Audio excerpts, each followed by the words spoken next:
بسم الله الرحمن الرحيم. النهاردة 4 نوفمبر 2009. قدامنا هنا شارت الداو جونز شغالة ديلي. كل بار بيمثل يوم.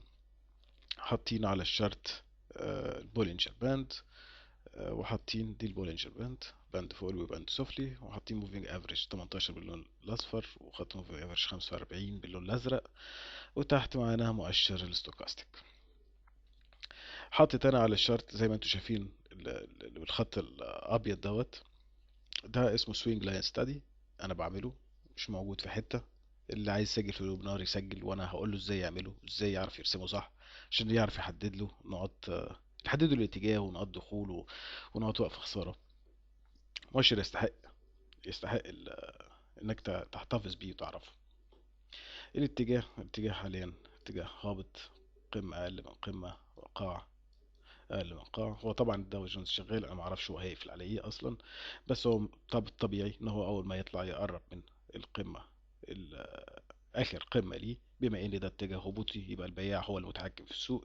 يبقى الطبيعي ان هو هيلاقي بياع في المنطقه دي. ليه؟ علشان البياع في المنطقه دي هيقول نسبه مخاطرته ان هو يقفل التري ده. لو هيخش شورت سيلينج هيقفل التري ده في النقطه دي. فهيقول لك انا لو دخلت بعت في المنطقه دي من هنا لهنا مفيش نسبه مخاطره كبيره، بينما نسبه المكافاه بتاعتي ان هو بيراهن ان هو ينزل يكمل الاتجاه الهبوطي بتاعه.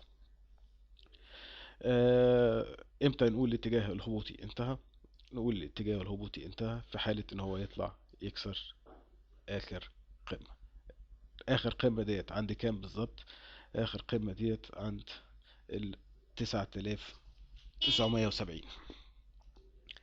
آه، لو طلع وكسرها هيبقى الاتجاه، لو طلع كده مثلا كسرها هيبقى الاتجاه الهبوطي انتهى، ولكن مش هيبقى فيه اتجاه صعودي، لان هيبقى كده عمل قمة اعلى من قمة وقاع اقل من قاع، وهذا ليس اتجاه، فما ينفعش تجري.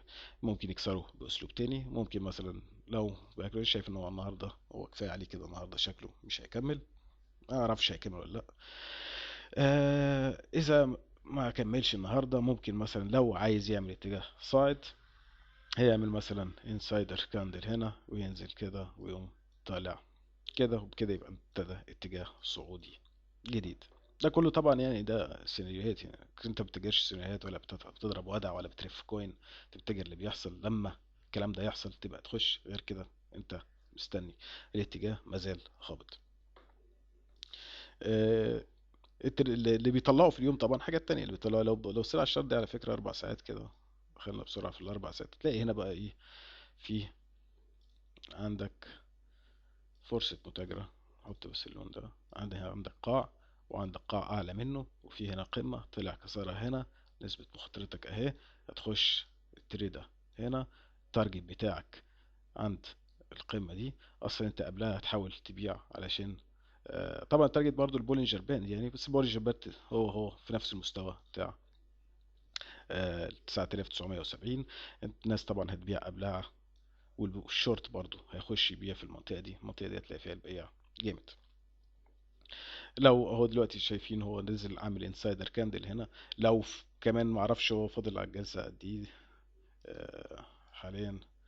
انا فاضل على الجلسة ساعتين. لو في خلال ساعتين صعبة شوية. بس يعني لو عمل الانسايدر كاندل وطلع تاني يوم في المنطقة دي، يبقى احتمال يبدأ اتجاه صعودي ويكسر، او يطلع من اتجاه الهبوطي اللي هو عديلي. احنا بنتكلم هنا دي شرط ال4 ساعات. لو هتبص على الديلي هتلاقي آه، هي التجارة بتبقى بالاسلوب ده على فكرة، وملهاش اي اسلوب تاني. ان الارقام، انت ما بتفرقش معاك ارقام في المتاجرة. انت ما بتفرقش معاك ارقام على قد ما يفرق معاك نسب.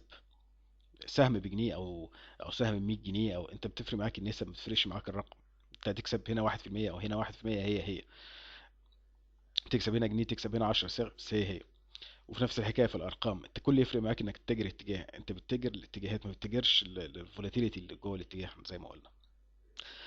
كفايه كده على الداو جونز عشان نلحق ونشوف مثلا المؤشرات البصريه. آه قدامنا هنا دلوقتي المؤشر المصري الاي جي اكس 30. اخر تحليل احنا قلنا الاي جي اكس 30 ان هو كان ادانا هنا ريفرسال كاندل، تقول لنا ان هو هيقلب ترند. ونبهت عليها في وسط اليوم وقلت للناس خلوا بالكم، انت كده ايه كل واحد يراقب اسهمه، اي دعم هيتكسر على طول فرع السهم. وقلت اخر دعم كان 7000. كسر 7000 يعتبر خروج برضه من الاسهم اللي كسرت الدعوم. وغير كده بقى انت قاعد بتتفرج على اللي بيحصل.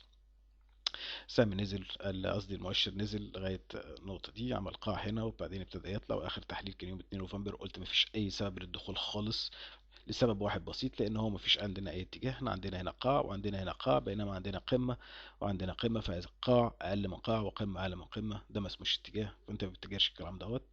استنى لغاية لما تتجر اتجاه. عمل ايه بعد كده؟